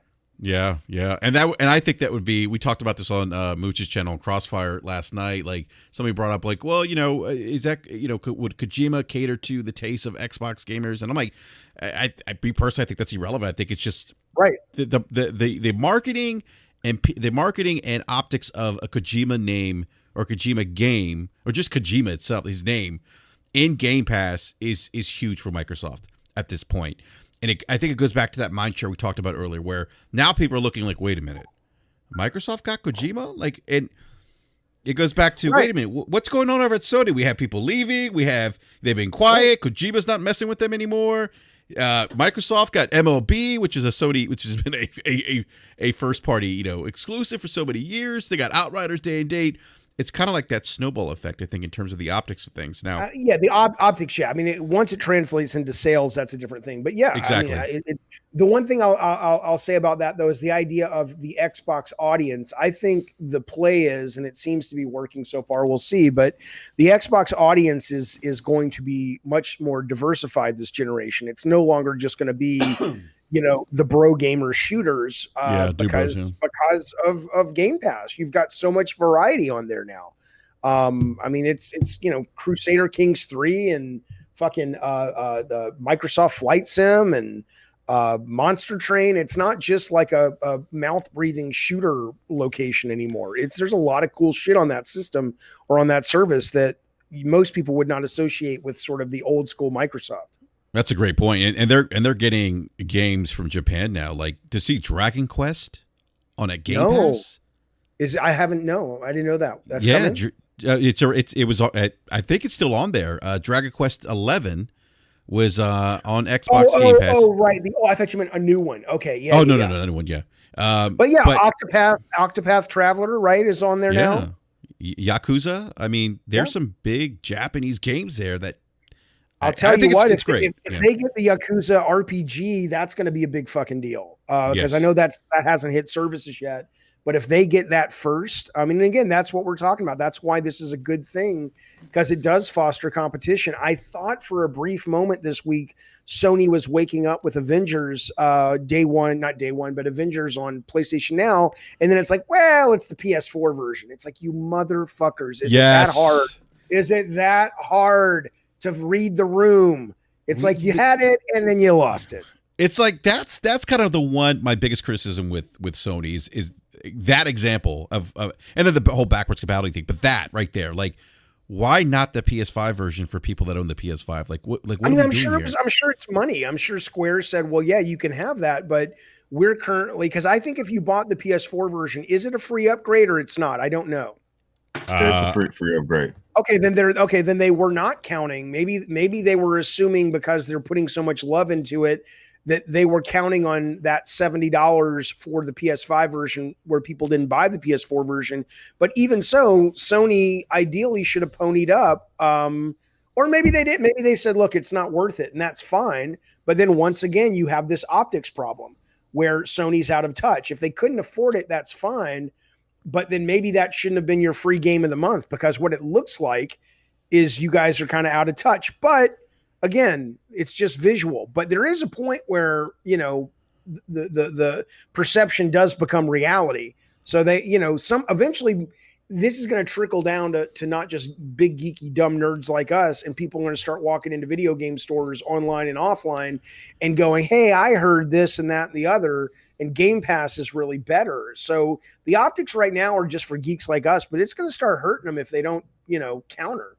Yeah, I agree with you 100% there, Jaffe. I think they could be in a precarious position here. And I do want to bring up one last topic, Jaffe, because I always love this topic. I've heard you talk about it on your show before you wrap up here.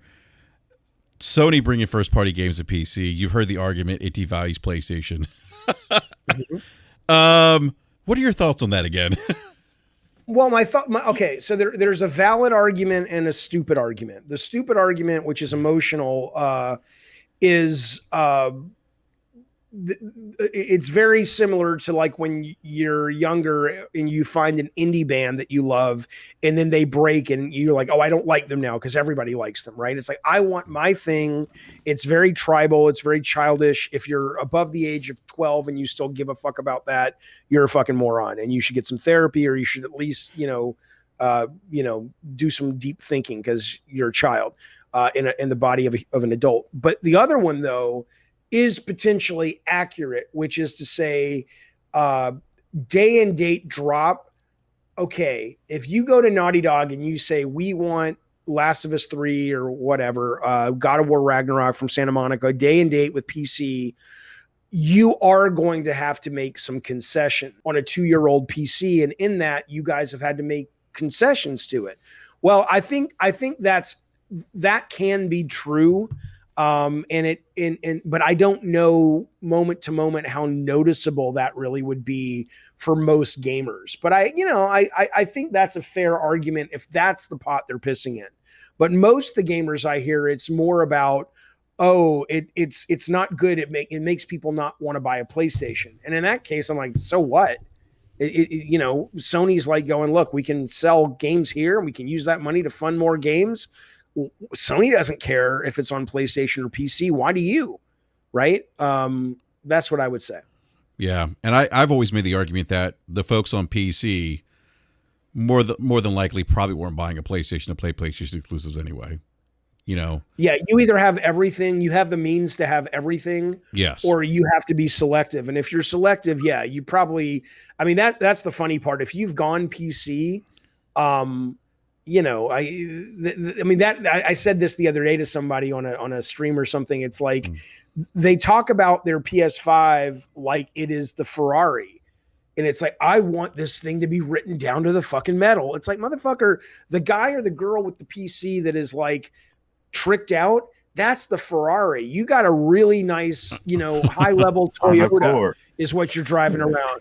Right. Yeah, that's right. That's exactly right. It's dependable. It's good. It'll get the job done. It's a little sleek. It's a little sexy, but it's not a Corolla. And by the way, I do drive a Corolla, so I'm not mocking Corollas. I love my Corolla. But the point being, though, is that sometimes they act like I deserve the very best. It's like, then buy a fucking PC, because that's not what you've got, That's my take on it. Yeah, I agree with PC being the best, by the way, because I do have a PC. Percolator with you can't deny it. Yes, you might miss out on some exclusives. It's not a posturing thing. The PC simply has, the amount of experiences you can have that are games on the PC. It's a mathematical fucking fact. They're just, everything from these quirky, weird as fuck indies to big games, to the fact that they're like even this Super Seducer game or this game from Red Candle, Devotion, which is one of the best horror games I've played all year, probably the best horror game I've played in many years. You can only play that right now because Sony doesn't want to, get China mad at them, and Microsoft doesn't want to get China mad at them. So Red Candle says, fine, fuck you, we'll sell it ourselves. So you can go to their website, you can give them $20, and you can basically play this wonderful game. The only way you're going to be able to do things like that is on a PC. So it's not debatable.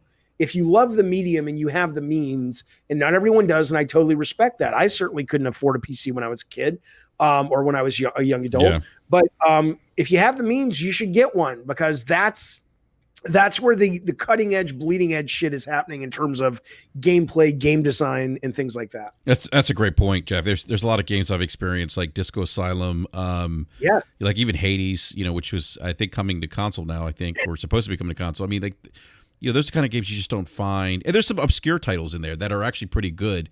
They don't, make it to console. That's right. Yeah, and there's so much variety on PC that I just, even more so on consoles. I want to get this last super chat before we wrap up the show.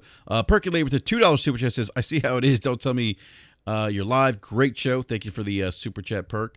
But Jaffe, I want to say thank you again for joining us I was going to say this afternoon, but this morning on your side of the coast of the United States of the Americas. That's right. Definitely appreciate it. Always a pleasure. It's always fun talking to you guys. Call me anytime. I'll come a running for you fellas. Just a reminder, at David Scott Jaffe on Twitter, and beyond that, tomorrow on my stream at 11 a.m., find me on YouTube. Just put in David Jaffe or go to my Twitter. It's easy to find. I have Jeff Ross is coming on to talk about. He's the guy who directed Days Gone. He worked on Dark Watch, that amazing first-person vampire shooter from back in the day. He worked on Golden Abyss. He worked on all of the Siphon Filter games except the first one. And he's one of the key two guys that left Bend, Oregon when all this shit went down in Schreier's article. So he has agreed to come on. He's coming on tomorrow, and he is going to talk. I don't think we're going to throw people under buses. We're not those kind of folks, but we are absolutely going to get as deep and down and dirty as we can go. He will be taking calls from people in the Discord. So I hope to see some of you guys live over there tomorrow at 11 a.m. California time. Jaffe, that is going to be an amazing show. I mean, that's a huge guest, by the way. Considering the timing of everything, that's big, huge. I encourage everyone in the live chat, go check out the show. Yep. I'm sorry, go ahead, Jaffe. No, I was going to say, I have some real guardian angels in my corner who are helping me with this stuff that are like, dude, you got to talk to this guy. Dude, you got to talk to that guy. I'm like, really? What? I need a producer so bad it's not funny. I hear you. Yeah. Yeah, I hear you. Well, Jaffe, again, always a pleasure. Thank you for coming on. And want to give a big shout out to Mr. Badbit of the Trophy Room Podcast. Please check out him and Kyle at the Trophy Room Podcast on YouTube. Big shout out to our BRAP panel member, Gaming Forte, who joined us from work. He works at GameStop, so thank you for coming through, Gaming Forte. And then B Money 101. B, always a pleasure, sir. Thank you for hopping on as well.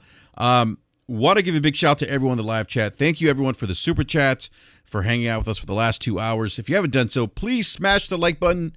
If you're new to the show, please subscribe, hit the bell notification so that you are alerted when we go live. We will be back this coming Wednesday at a regular scheduled time, 9 p.m. Eastern time. We're going to have Matt from the Assemble podcast joining us. You definitely want to check out that show as well. On that note, we are out. Everyone, enjoy your weekend, have fun gaming, and we'll see you Wednesday, 9 p.m. Eastern time. We're out. Thank you.